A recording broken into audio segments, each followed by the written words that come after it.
Hi hello guys. So welcome to everybody. இந்த video click பண்ணியிருக்க உங்கள் எல்லாத்துக்கும் என்னோட மனமார்ந்த நன்றிகள்.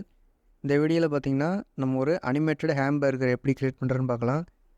ஹேம்பர்கர்னு பார்த்தீங்கன்னா நம்ம அந்த மெனுவுக்கு கிளிக் பண்ணும்போது இந்த மாதிரி ஒரு சிம்பிள் ஒன்று வச்சுருப்போம். இந்த சிம்பிளுக்கு பேர் தான் ஹேம்பர்கர் அப்படின்னு ஃப்ரண்ட் எண்டில் சொல்லுவாங்க.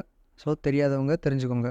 இந்த ஹேம்பர்கர் பார்த்திங்கன்னா நம்ம கிளிக் பண்ணும்போது இது மாதிரி ஒரு அனிமேஷன் எப்படி செய்கிறது அப்படின்றது தான் இந்த வீடியோவில் நம்ம பார்க்க போகிறோம் ஃபுல்லாக. ஸோ ஸ்கிப் பண்ணாமல் வீடியோ பாருங்கள், அப்போ தான் உங்களுக்கு புரியும். இல்லைனா ஏதாச்சும் சின்ன சின்ன மிஸ்டேக்ஸ் நீங்கள் செய்கிறதுக்கு சான்சஸ் இருக்குது. ஸோ ரொம்ப பேசி டைம் வேஸ்ட் பண்ண வேணாம். Let's get into the video.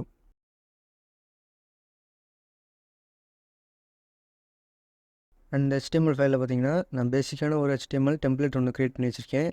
And then இந்த HTML ஃபைலோட ஹெட்டில் நான் அந்த style.css அப்படின்ற ஃபைலை இங்கே நான் லிங்க் பண்ணி வச்சுருக்கேன். இப்போ வாங்க நம்ம கோட் பண்ண ஸ்டார்ட் பண்ணிடலாம். ஃபர்ஸ்ட் பார்த்தீங்கன்னா நான் ஒரு டிவ் ஒன்று க்ரியேட் பண்ணிவிட்டு அதுக்கு மெனு அப்படின்ற ஒரு கிளாஸ் நேம் கொடுத்து சேவ் பண்ணிக்கிறேன். இந்த டிவ்க்குள்ளே பார்த்தீங்கன்னா நான் ஒரு இன்புட் டேக் போட்டுக்கிட்டு அதோட டைப் பார்த்தீங்கன்னா செக் பாக்ஸாக நான் வந்து க்ரியேட் பண்ணி வச்சுக்கிறேன். அண்ட் தென் கீழே பார்த்தீங்கன்னா லேபிள் ஒன்று க்ரியேட் பண்ணி அதை பார்த்தீங்கன்னா செக் அப்படின்ற ஐடிக்கு வந்து நான் அதை அசைன் பண்ணிக்கிறேன். அந்த ஐடி நம்ம வந்து இங்கே க்ரியேட் பண்ணி வச்சுக்கலாம். இதுக்கு மேலே பார்த்தீங்கன்னா நம்ம ஒரு H1 டேக்குள்ள அனிமேட்டட் ஹேம்பர்கர் அப்படின்ற ஒரு நேம் ஒன்று கொடுத்து வச்சுக்கலாம். ஸோ அவ்வளோதாங்க நம்ம இப்போ HTML பண்ண வேண்டிய வேலை. வாங்க நம்ம இதுக்கு ஸ்டைல் பண்ண ஆரம்பிக்கலாம். இதில் நம்ம பேசிக்கான சில ஸ்டைல்ஸ் வந்து கொடுத்துடலாம். ஃபஸ்ட்டு வந்து மார்ஜின் வந்து 0 பிக்சல் பண்ணிக்குவோம். அடுத்து பேடிங் 0 பிக்சல் பண்ணிவிட்டு பாக்ஸ் சைஸிங்கும் பார்டர் பாக்ஸ் அப்படின்னு கொடுத்துட்டு சேவ் பண்ணிக்குவோம். அண்ட் தென் இதோட ஃபாண்ட்டையும் சேஞ்ச் பண்ணிடலாம். நம்ம ஃபாண்ட் ஃபேமிலி வந்து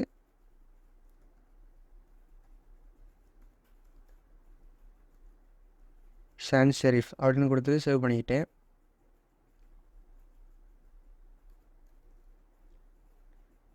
இப்போது அந்த கண்டென்ட்ஸ் எல்லாத்தையுமே நம்ம சென்டராக வர வைப்போம். அப்போ தான் பார்க்க கொஞ்சம் நீட்டாக இருக்கும்.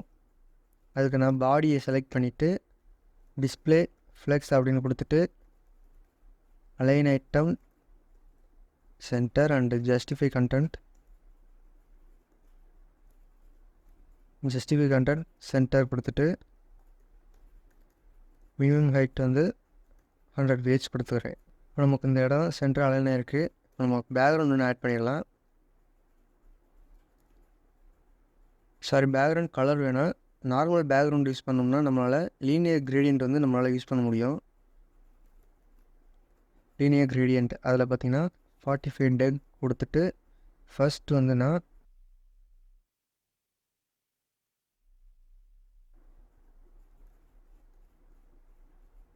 இது மாதிரி 2 கலர் கொடுத்து ஓகேப்பா சேவ் பண்ணிக்கிறேன். இப்போ பார்த்திங்கன்னா நமக்கு இங்கேருந்து ஒரு கிரேடியன்ட் எஃபெக்ட் ஒன்று கிடைக்கும். இப்போ நம்ம அந்த H1 டேக்கு வந்து ஸ்டைல் பண்ணலாம். கலர் பார்த்திங்கன்னா இதை நம்ம ஒயிட் கலரில் சேஞ்ச் பண்ணி வச்சுக்குவோம். அந்த எனக்கு டெக்ஸ்ட்டு ஷேடோ ஆட் பண்ணலாம். இந்த டெக்ஸ்ட்டு ஷேடோவில் பார்த்திங்கன்னா ஃபர்ஸ்ட் வந்து -4 பிக்சல் அண்டு +4 பிக்சல் இந்த ஒரு 5 பிக்சல்ஸ். ஃபைனலாக பார்த்திங்கன்னா பிளாக் கலர் கொடுத்துட்டேன்னா பார்த்திங்கன்னா பேக்ரவுண்டில் நமக்கு ஒரு ஷேடோ எஃபெக்ட் ஒன்று ஆட் ஆகிருக்கும். இப்போ நம்ம இதில் பண்ண வேண்டிய வேலையெல்லாம் முடிஞ்சு. இப்போ நம்ம அந்த ஹேம்பர்கரை எப்படி க்ரியேட் பண்ணுறது அப்படின்றத பார்க்கலாம். அதுக்கு நம்ம இந்த மெனுக்குள்ளே இருக்க லேபிள் அப்படிங்கிற அந்த டேக்கை நம்ம செலக்ட் பண்ணியிருக்கணும். மெனுவில் இருக்க லேபிள் அதை செலக்ட் பண்ணிவிட்டு ஃபர்ஸ்ட் பார்த்திங்கன்னா நம்மளால் லேபிளுக்கு வந்து விட்தோ ஹைட்டோ நார்மலாக நம்மளால் சேஞ்ச் பண்ண முடியாது. நம்ம சேஞ்ச் பண்ணணும்னா வந்து டிஸ்பிளே பிளாக் அப்படின்னு கொடுத்துட்டோம்னா மட்டும்தான் நம்மளால் இந்த லேபிளுக்கான ஹைட்டையும் விட்டையுமே நம்மளால் சேஞ்ச் பண்ண முடியும். இதில் பார்த்திங்கன்னா ஹைட் நான் ஒரு 100 பிக்சல்ஸ் கொடுத்துக்கிறேன். அண்ட் தென் விட்து பார்த்திங்கன்னா 150 பிக்சல்ஸ் கொடுத்துக்கிறேன். எனக்கு பேக்ரவுண்ட் கலர் நான் இப்போ வந்து ஆட் பண்ணிக்கிறேன். பேக்ரவுண்ட் கலர் உங்களுக்கு தெரியணுன்றக்காண்டி சும்மா டெம்ப்ரவரியாக இப்போ நான் ரெட் அப்படின்றது கொடுத்து இப்போ சேவ் பண்ணிக்கிட்டேன். இந்த இப்போ திரும்ப அந்த மெனு அப்படின்ட்டு செலக்ட் பண்ணிவிட்டு லேபிள் அதை செலக்ட் பண்ணிவிட்டு டபுள் கோலன் வச்சுட்டு பிஃபோர் அப்படின்னு கொடுத்துட்டு அதுக்குள்ளே பார்த்திங்கன்னா கண்டென்ட் பார்த்திங்கன்னா எம்டியாக கொடுத்துடணும். பொசிஷன் வந்து அப்சல்யூட் பண்ணிடணும். இதோட விட்து பார்த்திங்கன்னா நமக்கு வந்து 100% இருக்கட்டும். விட்து 100% கொடுத்துப்போம். அண்ட் தென் ஹைட் பார்த்தீங்கன்னா ஒரு 30 பிக்சல்ஸ் கொடுத்துக்கலாம். அதுக்கு முன்னாடி இங்கே பொசிஷன் பார்த்தீங்கன்னா ரிலேட்டிவ் அப்படின்னு கொடுத்துக்குவோம். அப்போ தான் நமக்கு நம்ம பிஃபோரில் கொடுக்குற வேல்யூ வந்து இந்த பாக்ஸ்க்குள்ளே இருக்கும். அப்படி நம்ம ரிலேட்டிவ் கொடுக்கலன்னா அது இந்த ஃபுல் பாடி விட்தையுமே அது கேல்குலேட் பண்ணி எடுத்துக்குவோம். ஸோ அதனால் பொசிஷன் ரிலேட்டிவ் அப்படின்றத கொடுத்துருங்க லேபிளுக்குள்ளே. இப்போ இதுக்கு பேக்ரவுண்ட் கலர் ஆட் பண்ணலாம். பேக்ரவுண்ட் கலர் நம்ம நார்மலாக ஒயிட்டை யூஸ் பண்ணிக்கலாம். அண்ட் தென் இதுக்கு ஹைட் பார்த்திங்கன்னா ஒரு 20 பிக்சல்ஸ் கொடுத்துக்குவோம். அண்ட் தென் இதை அப்படியே ஒரு காப்பி எடுத்து வச்சுக்கோங்க. காப்பி எடுத்துகிட்டு பிஃபோர்னு இருக்க இடத்துல வந்து ஆஃப்டர் அப்படின்னு கொடுத்து சேவ் பண்ணிக்கோங்க. இதில் பார்த்தீங்கன்னா பாட்டம் அப்படின்னு கொடுத்துட்டு 0 கொடுத்துட்டு சேவ் பண்ணிங்கன்னா கீழே பாட்டமில் நமக்கு ஒரு க்ளோன் ஒன்று ரெடியாக இருக்கும். தென் சென்டரில் எனக்கு என்ன பண்ணணும்னா இந்த பிஃபோர்லேயே வந்துட்டு இந்த பாக்ஸ் ஷேடோக்குள்ளே நமக்கு ஹரிசாண்டல் வேல்யூ பார்த்திங்கன்னா 0 இருக்கட்டும். தென் வெர்டிக்கல் வேல்யூ பார்த்திங்கன்னா 40 பிக்சல்ஸ் கொடுத்துட்டு அதோட கலர் வந்து இந்த ஷேடோ கலர் வந்து ஒயிட் கலர் கொடுத்துட்டு சேவ் பண்ணிக்குவோம். அண்ட் தென் இந்த எட்ஜெல்லாம் நமக்கு வந்து கேர்வாக இருக்கணுங்கிறக்காண்டி இந்த பிஃபோரில் வந்து பார்த்திங்கன்னா பார்டர் ரேடியஸ் வந்து ஒரு 50 பிக்சல்ஸ் கொடுத்துட்டு சேவ் பண்ணோம்னா ஃபர்ஸ்ட் ரெண்டுக்கு வந்து பார்டர்ஸ் வந்து கர்வ் ஆயிரும். தென் ஆஃப்டருக்கும் இதே அப்படியே சேம் ஒரு காப்பி பேஸ்ட் பண்ணிட்டிங்கன்னா இந்த இடமுமே நமக்கு நீட்டாக அது மாதிரி வந்துடும். தென் நமக்கு இப்போ இந்த பேக்ரவுண்டில் இருக்க இந்த கலர் தேவையில்லை, அது வந்து நம்ம இப்போ ரிமூவ் பண்ணிக்கலாம். ஓகே, இது நமக்கு வந்து இந்த அனிமேட்டட் ஹாம்பர்கர்னு இருக்கிறதுக்கு நம்ம அந்த லேபிளை சென்டர் பண்ணலாம். அது எப்படி பண்ணுறதுன்னு பார்த்தீங்கன்னா ஜஸ்ட் இந்த லேபிளுக்குள்ளே வந்து பொசிஷன் பார்த்தீங்கன்னா அப்சல்யூட் அப்படின்னு கொடுத்துட்டு லெஃப்ட்டுக்கு வந்து 50 பிக்சல்ஸ் அப்படின்னு வேல்யூ கொடுத்துருங்க. அண்ட் தென் இதில் ட்ரான்ஸ்ஃபார்ம் அப்படின்றதுக்குள்ளே ட்ரான்ஸ்லேட் எக்ஸ் அப்படின்னு கொடுத்துட்டு 50% கொடுத்துட்டிங்கன்னா நமக்கு இந்த இடத்துல பார்த்திங்கன்னா சென்டர் ஆயிரும்.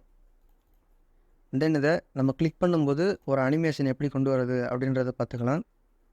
இப்போ உங்களுக்கு பார்த்தீங்கன்னா தெரியும், நான் இந்த இடத்துல கிளிக் பண்ணும்போது இது செலக்ட் ஆகுது, இந்த செக் பாக்ஸ் வந்து செலக்ட் ஆகுது. இதை வச்சு தான் நம்ம இந்த அனிமேஷனே இப்போ பண்ண போகிறோம்.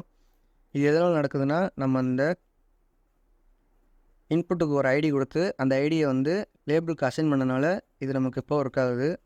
அப்படியே கீழே வந்துட்டு இன்புட் டேக்கை செலக்ட் பண்ணிவிட்டு அந்த இன்புட் டேக் வந்து செக்கடாக இருக்கும்போது மட்டும் நமக்கு இந்த வேலை ஆகணும் அப்படின்றது தான் இந்த லைனோட அர்த்தம். அண்ட் தென் இந்த சிம்பிள் பார்த்தீங்கன்னா உங்களுக்கு டேபுக்கு மேலே பார்த்தீங்கன்னா ஷிஃப்ட் போட்டு போடுற மாதிரி இருக்கும்.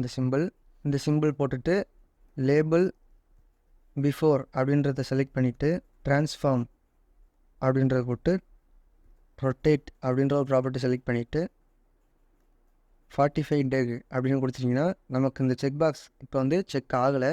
இதை கிளிக் பண்ணும்போது பார்த்திங்கன்னா நமக்கு ஒரு அனிமேஷன் எப்படி நடக்கும். இது வந்து நம்ம அனிமேஷனாக தெரியணும்னா இதுக்கு வந்து நம்ம டிரான்சிஷன் ஆட் பண்ணுறது மூலியமாக இதை நம்ம ஒரு அனிமேஷனாக கொண்டு வர முடியும். ஜஸ்ட் இங்கே வந்து டிரான்சிஷன் அப்படின்ற கொடுத்துட்டு 0.5 செகண்ட்ஸ் ஈஸ் இன் அவுட் அப்படின்னு கொடுத்துட்டிங்கன்னா இப்போ பார்த்திங்கன்னா நமக்கு அந்த இது மூவ் ஆகிறது நல்லாவே தெரியும். தென் இங்கே பார்த்திங்கன்னா நமக்கு 2 கூட சேர்ந்து இது கிராஸ் ஆகுது. இது தடுக்கிறதுக்கு என்ன பண்ணணும்னா இங்கே வந்து பாக்ஸ் ஷேடோ வந்து நன் கொடுத்துட்டிங்கன்னா உங்களுக்கு வந்து ஒரே ஒரு கோடு ஆயிரும். அது மாதிரி இதே மாதிரி நம்ம அந்த கீழே உள்ள பாருக்கும் அனிமேஷன் பண்ணிவிட்டு அண்ட் தென் இந்த நம்ம அலைன் பண்ண ஸ்டார்ட் பண்ணிடலாம். இதில் பார்த்திங்கன்னா ட்ரான்ஸ்ஃபார்ம் ரொட்டேட்டில் பார்த்திங்கன்னா -45 டெக்னு கொடுத்துட்டு சேவ் பண்ணிக்கோங்க. தென் இதுக்கு பார்த்திங்கன்னா நமக்கு வந்து அனிமேஷன் டிலே ட்ரான்சிஷன் வந்து இப்போ நம்ம மேக் பண்ணுவோம். ஜஸ்ட் இதில் இருக்கிறத அப்படியே ஒரு காப்பி எடுத்துகிட்டு வந்து இந்த இடத்துல பேஸ்ட் பண்ணிக்கிட்டோம்னா நமக்கு அனிமேஷன் கிடச்சிரும். இப்போ நம்ம ஃபைனலாக இதை வந்து அலைன் பண்ண ஆரம்பிச்சிருவோம். இது எப்படி அலைன் பண்ணுறதுன்னு பார்த்தீங்கன்னா இந்த ரொட்டேட் பக்கத்துலேயே ஒரு ஸ்பேஸ் விட்டு ஜஸ்ட் நான் கொடுக்குற வேலையை அப்படியே டைப் பண்ணுங்கள். அப்போ தான் நீங்கள் தம்ப்நெயிலில் பார்த்த மாதிரி ஒரு ஐக்கான் உங்களுக்கு கிடைக்கும். ஃபஸ்ட் வேல்யூ பார்த்தீங்கன்னா 50 பிக்சல்ஸ் கொடுத்துக்கோங்க translate Y. And then translate X பார்த்தீங்கன்னா 20 பிக்சல்ஸ் கொடுத்துக்கோங்க. இப்போ பார்த்தீங்கன்னா நமக்கு மேலே எங்கிட்டும் போகாமல் கரெக்டாக இந்த இடத்துல ஒரு கிராஸான சிம்பிள் ஒன்று வந்திருக்கு. தென் இப்போ இதில் வந்து ட்ரான்ஸ்லேட்டுக்கு பார்த்தீங்கன்னா -30 பிக்சல்ஸ் கொடுத்துக்கோங்க. தென் ட்ரான்ஸ்லேட் ஒய்க்கு பார்த்தீங்கன்னா +30 பிக்சல்ஸ் கொடுத்துட்டு சேவ் பண்ணிட்டீங்கன்னா பார்த்திங்கன்னா நமக்கு இப்படி ஒரு அன்ஈவனான ஒரு இன்ட் மார்க் ஒன்று கிடைக்கும். இது நான் எதுக்காக யூஸ் பண்ணுறேன்னு பார்த்தீங்கன்னா, எல்லா வெப்சைட்லேயுமே நார்மலாக ஈவனான ஒரு எக்ஸ் மார்க் தான், ஒரு இன்ட் மார்க் தான் வைப்பாங்க. நம்ம கொஞ்சம் டிஃப்ரெண்ட்டாக வைக்கலாம்னு சொல்லிட்டு தான் நான் இது மாதிரி ஒரு எக்ஸ் மார்க் ஒன்று க்ரியேட் பண்ணியிருக்கேன். இந்த மாதிரி ஐக்கான் உங்களுக்கு பிடிச்சிருக்கா இல்லையாங்கிறத மறக்காமல் கமெண்ட்டில் சொல்லிடுங்க. இப்போ நம்ம அந்த சின்ன ஒரு செக் பாக்ஸை வந்து நம்ம எடுத்து விட்டுடலாம். அதுக்கு என்ன பண்ணலான்னு பார்த்தீங்கன்னா, சொன்னோம் இல்லை, இன்புட் டேகை செலக்ட் பண்ணிவிட்டு டிஸ்பிளே பார்த்திங்கன்னா நன் அப்படின்னு கொடுத்துட்டிங்கன்னா அந்த இடம் போயிடும். இப்போ நமக்கு ஃபைனலாக நம்ம இந்த ஹேம்பர்கரை ஹோவர் பண்ணும்போது கர்சர் வந்து பாயிண்டராக மாறுற மாதிரி வச்சுக்கலாம். அதுக்கு நம்ம கர்சர் பாயிண்டர் அப்படின்னு கொடுத்துட்டோம்னா இங்கே பார்த்திங்கன்னா நமக்கு ஹோவர் பண்ணும்போது கர்சர் பார்த்திங்கன்னா பாயிண்டராக மாறிடும். அவ்வளோதாங்க இந்த வீடியோ. இந்த வீடியோ உங்களுக்கு பிடிச்சிருக்கும்னு நம்புகிறேன். இந்த வீடியோ உங்களுக்கு பிடிச்சிருந்துச்சுன்னா மறக்காமல் நம்ம சேனலை சப்ஸ்கிரைப் பண்ணிக்கோங்க. இது மாதிரி ஃப்ரண்ட் அண்ட் சம்மந்தமாக நிறைய வீடியோஸ் நம்ம வந்து அப்லோட் பண்ணிட்டு வரோம், இன்னுமே அப்லோட் பண்ணுவோம். ஸோ மறக்காமல் சப்ஸ்கிரைப் பண்ணிவிட்டு கூட அந்த பெல் சிம்மில் வந்து ப்ரெஸ் பண்ணி ஆலில் போட்டுக்கோங்க. நான் போடுற வீடியோஸ் உங்களுக்கு உடனுக்குடன் நோட்டிஃபிகேஷனாக வந்து நீங்கள் உங்களோட ஸ்கில்ஸை வந்து அப்ஸ்கில் பண்ண ரொம்ப யூஸ்ஃபுல்லாக இருக்கும். அண்ட் தென் ஃப்ரண்ட் எண்டில் இன்ட்ரெஸ்டடாக இருக்க உங்களோட ஃப்ரெண்ட்ஸ் யாராச்சும் இருந்தாங்கன்னா மறக்காமல் நம்ம சேனலை அவங்களுக்கு ரெக்கமெண்ட் பண்ணுங்கள். ரொம்ப யூஸ்ஃபுல்லாக இருக்கும் அவங்களுக்குமே. ஸோ அவ்வளோதாங்க இந்த video. See you on the next video. Tata, bye by.